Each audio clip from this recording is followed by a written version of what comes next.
एक ड्रोन जो है जो उड़ता है, छोटा हेलीकॉप्टर, वो क्रैश कर गया है। अगिया में निमन निमन चीज क्रैश कर जाए, ड्रोन हतका है। तो अगर किसी को मिल जाए तो प्लीज उनको आप लौटा दीजिएगा, स्टेज पे दे दीजिएगा। यही भाई का घर ले जी तो कोनो काम ना करे। इन्हीं भाई का ड्रोन है, घर भी ले जाइएगा तो यहाँ पे ऑपरेट करने वाला सिस्टम इधर है, तो आप लोग इनका ड्रोन लौटा दीजिए। देखिए हमनी के बीच में क्वीन शालिनी जी आई बनी, आइए। बोला शालिनी जी के,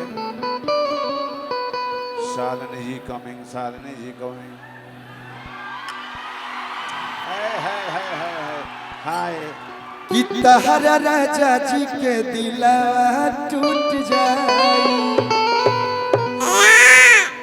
ये शालिनी यादव जी हैं और पारुल यादव भी आई हैं। आज आप भी आ जाइए, यहाँ फटाफट एंट्री मार के और निकलते बनिए। रवो चल जाइए, मन को आइए आइए। अगच अगच एक बार जोरदार ताली उन दोनों लोग के लिए, जोरदार ताली आप लोग बजा दीजिए। देखो सब लोग मोबाइल निकाल ले, लेकिन ठीक भाई यही के जमाना बा। एगो बड़ा प्यारा गीत आई बा हमार, सुधीर भाई बड़ा गायन ओकर के मन से, विशाल भाई बानी, टुनटुन भाई बानी, सब लोग के स्वागत अभिनंदन। आदित्य भाई है कि सारी रात सुतवनी हा ए राजा कवारी में, अयब का हाथ लगावेला हई 5 गज के साड़ी में।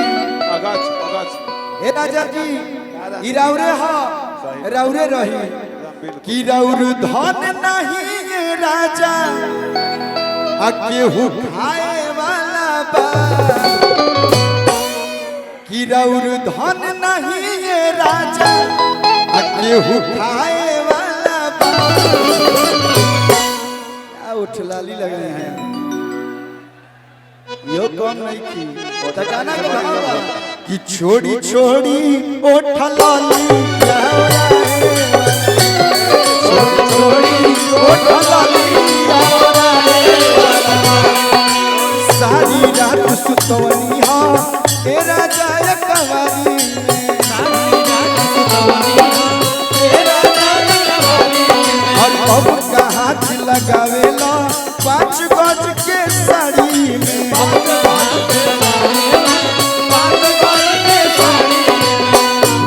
रउर धन नहीं है राजा। हेलो भैया, तू कोनो जिला में प्रोग्राम कर, लेकिन ऐसा प्यार तारे के कहीं ना मिली।